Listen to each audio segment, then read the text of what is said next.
Global happenings today. We communicate, we analyze global news. Stay tuned. Hello, beautiful people. Welcome back to Global Happiness Today YouTube channel. Already we are on countdown to Bola Tinubu's 29th of May inauguration. If, of course, nothing hinders it. Don't forget there have been several court cases trying to stop him from being inaugurated come May 29th. Of course, the likes of APC spokesperson, defunct campaign media person have decided to send warnings not just to obedient followers but also to Nigerians as a whole. Peradventure, they're having ideas of the May 29 inauguration of his principal. And to make matters interesting, one of the top prophets we have in Nigeria have also sent a message. I do not know if it will sit down with many Nigerians, but he said this is God at work talking to him. In a moment, we're going to give you all the full juicy details on all this and much more. Before we do that, kindly subscribe to our channel by clicking on the red subscribe button beside it. You will see a bell notification icon. Please go ahead, click on it to get notified as soon as you update our channel on YouTube. Let's start with what the spokesman is telling Nigerians as a whole. Some few hours ago, NLC also sent their own warnings to Bola Tinubu and to APC as a whole. First is Giamo, Minister of State for Labour and Employment, has issued a strong warning to anyone attempting to undermine the judicial process in electoral tribunal matters. According to him, Giamo warned that their activities could lead to a situation similar to Sudan's conflict within Nigeria. On Monday, the minister conveyed this message. The minister, who served as President-elect Bola Tinubu's campaign spokesperson during the just finished 2023 election, described such an act as a cheap tactic. He stated, and I quote him, "We must ensure that the tribunals and courts make their decisions without any form of intimidation from any parties or their supporters. It is important for all APC supporters and patriots to remain calm, show respect towards judiciary, and be prepared to defend our constitution regardless of the outcome. If someone tries to destroy the judiciary, as these characters are bent on doing, they are essentially inviting another situation similar to what is happening in Sudan. Those attempting to undermine the judiciary are risking the stability of our country, and we cannot allow another Sudan to happen. Let it be known that the judiciary is an independent institution that should not be threatened by anyone regardless of their status or influence.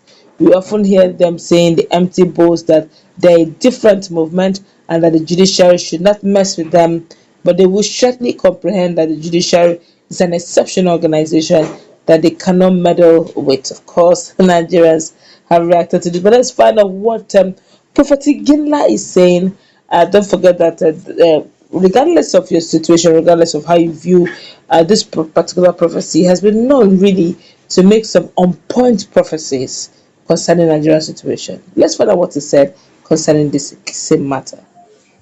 Well, according to Prophet Iginla, one of our foremost prophets, a Nigerian cleric and a prophet, has taken to one of his social media handle to share a new revelation. He claimed that the Lord revealed to him actually, or that during Tinubu's administration, among other things he said that he saw a creature rising from the sea, trying to tear the flag of Nigeria. In his words, let me quote him word for word. He said, "Remember, I had said before that the David who will save Nigeria is still in the bush. Tinubu's government will try their best. A lot of remarkable things will be achieved, but it will be very tough for sometimes. Strong criticism will show there are some bad elements that will try to stop his administration with an unknown monster. It will be sponsored by some strongholds because of political ambitions. I saw a creature rising from the sea, trying to tear the flag of Nigeria. But as the creature is trying to tear the flag of Nigeria, the flag still remained intact. It will happen between now and the next 2 years. Don't underrate his government, because God will use the foolish things of this world to confirm the wisdom of the wise." I take that again. He said, "Don't underrate his government, because God will use the foolish things of this world to confirm the wisdom of the wise. His government is going to usher in the David that I have been talking about." I don't know what you will make of this whole story, but Pastor Prophet Iginla, Joshua Iginla, have really been known to be on point in some of his stuffs, but this is one situation most Nigerians really want to dive in. Prophet Sheyi, Efeyi as well, says something, but says something totally different. He's also a pastor, and some of his prophecies, some of his, that's Feyi's prophecy, has come to pass, some, not all. So right now, to the best of my knowledge, I think it's best Nigerians take their destiny in their own hands and try not to often, right now as it is, not to totally depend on prophets, because there seem to be contradictory prophecies from every corner. Some will say that already. In fact, there's a prophecy I saw some 2 years ago. Almost everything has come to pass except the swearing of Peter Obi. They said Mazi Kano will be captured, Mazi Kano will be in prison, will be detained, Mazi Kano will be detained for a while, and until another person from the south is where he will build bridges, and many Nigerians will vote in for him. It's not going to be a Biafra agitation, but rather it's going to be a new Nigeria that will be possible, and he'll be sworn in. That was 2 years ago, and almost everything has taken place except the swearing of Peter Obi. This man made that prophecy 2 years ago. I'm talking about one not even known prophet. He's not just one of those pastors, but what made him popular was when the prophecy of that Mazi Kano will be captured and brought back to Nigeria. That was when his prophecy became renowned. Just a normal guy who been making prophecies in his church until that prophecy went global. So yes, there have been contradictory stories about this issue of who will or who wouldn't, or who is the mind of God and who isn't.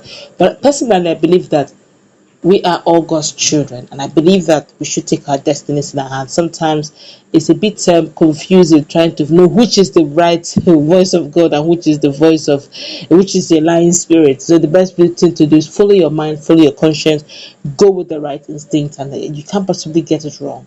God is not an author of confusion. That's settled. Now, what Festus Keyamo is literally saying is that, look, don't be intimidating judiciary.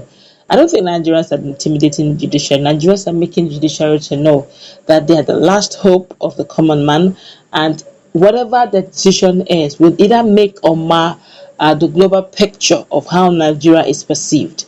Okay, they usually say that the government of the day, you are who you represent, as in the government of the day looks like its people. So we gotta be very careful at the kind of government we put and leadership.